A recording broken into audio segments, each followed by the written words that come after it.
sizlerle birlikte ıslak kek hazırlayırıq. Mən bir ıslak kek tarifi baxmışdım. Baxın bu videodan. Merhabalar arkadaşlar. Hadi bu videodan örnek alıram da bütün her şey bu videodandır. İlk önce böyle bir qab lazımdır. Bütün malzemeleri deyirəm. Bizə uşaqlar tam 4 dənə yumurta lazımdır. Kakao lazımdır. Duru yağ lazımdır. Qabda pes. Un lazımdır. Un az olduğu için mən az olan undan getirdim. Uşaqlar bir dənə belə bir qab gətirib qoydum formada. Bunun içərisinə uşaqlar qatı ürünlər, toz ürünləri qoyacağıq. Sonra tökəcəyik. Uşaqlar bir də bizə blender lazımdır.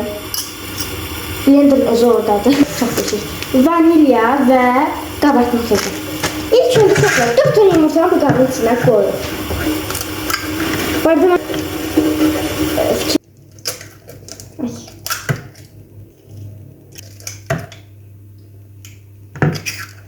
dört tane yumurta hazır. Bir stəkanımıza. Ay.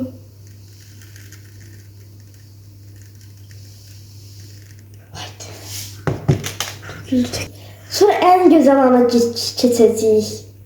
Qarışdırmaq. Ama blender.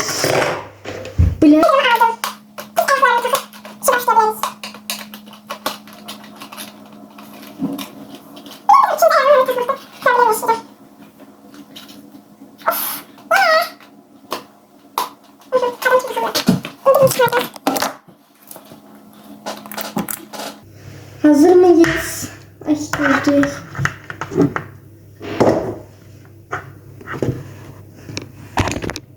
Aha.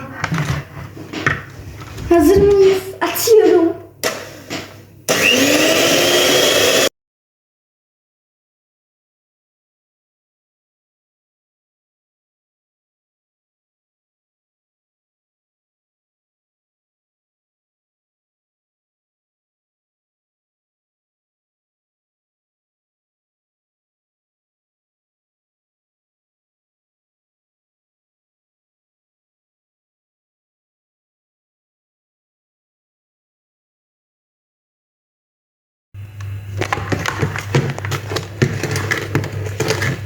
Tamamını gösterdim. Her iki böyle tam da köpüğü almayayım. Sanki köpüğü alınıp sonra tezlenen enecek formadadır. Bu temiz krem şanti kıvamında olmalıdır.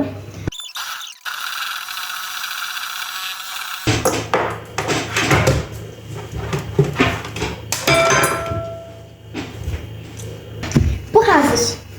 Tarif edirəm. Bunu elədikdən sonra 1 stəkan süt. Düşdüm. Şimdi 1 stəkan yağ. Götürük uşaqlar 1 stəkan yağ. Bunları 1 qram qoyuruq. 1 stəkan un. Stəkan unumuzu tökürük qabımızın içərisinə. 1 stəkan. Sonra kesirik. Görürük başqa nə deyir. Ay açılsın olur.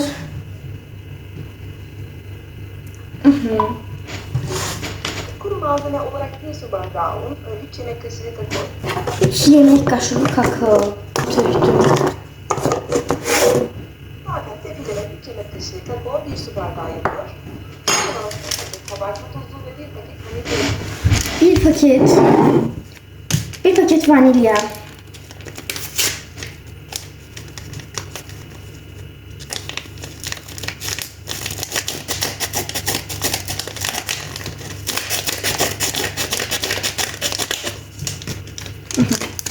Sonra 1 paket kabartma tozu. Şu var. Böyle bir kabartma tozu var.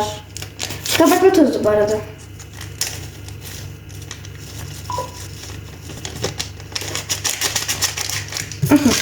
Aşamada hazırladığımız bu karışımı geçirecek karıştırırız.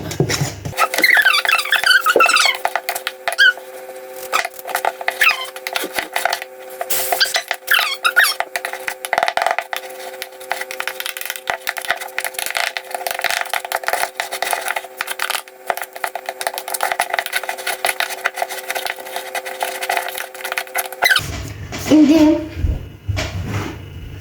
bu gördüğümüz bu qabın içərisinə tökürəm. Bu uşaqlar axırıncı mərhələdir. Bundan sonra artıq sobaya verəcəyik. Tökürəm. Aha. Şimdi bunu güzel karıştırırıq.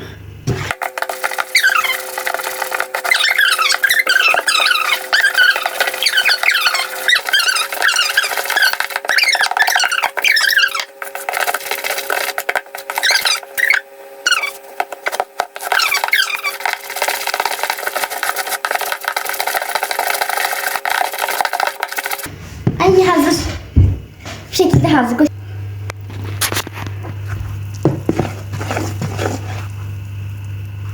Üstündeki bu kara karışığı uşaqlar köpürdükdür gördüğünüz gibi. Qoz əlavə eləyəcəm. Dünən anam bir pirog pişirmişdi. O piroqun içərisinə qoz vurmuşdu. Və həqiqətən də çox gözəl alınmışdı, yəni piroq. Onun üçün mən hətta ki piroqda belə qozlu, fındıqlı yəni sevirəm. Onun üçün sevdiyim üçün dedim özüm üçün də deyim. Anam həm də mən dünənki pişirdiyim 2 gün əvvəl pişirdiyim ıslaq kekdə bir əzim. Onun içərisində sadəcə belə olmuşdu, yəni ki. İçərisinə başqa heç nə vurmamışdım da əlavə. Amma indi içərisinə qoz fındıq da əlavə elə. Onda dadı daha yaxşı olur. Bu şəkildə məncə gayet bəs olmuşdur. Böyle biraz dadı çox gözəldir. Qab tərcih etdim, çox gözəldir. Əvvəl də bunu da eləmişdim. İndi öncə belə bir sıvı yağla, qarğıdal yağı ilə var da. İçini bir gözəl yağlayırıq ki yapışmasın. Artıq tökürük. Ay çox heyecanlı. İçini yağladım. Tökürəm.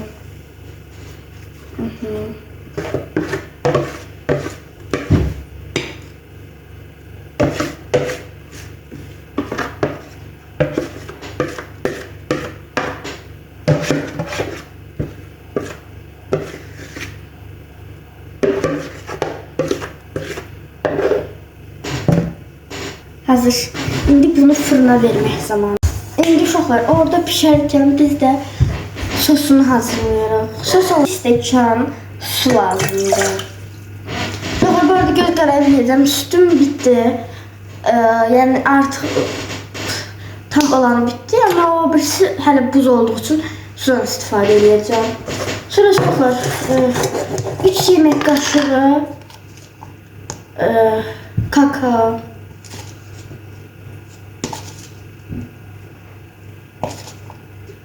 Basit bu kadar.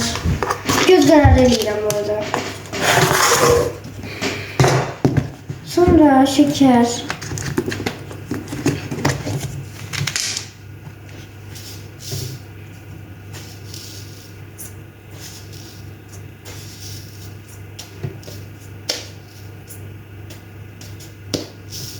Basit bu kadar. Sonrasında biraz yağ.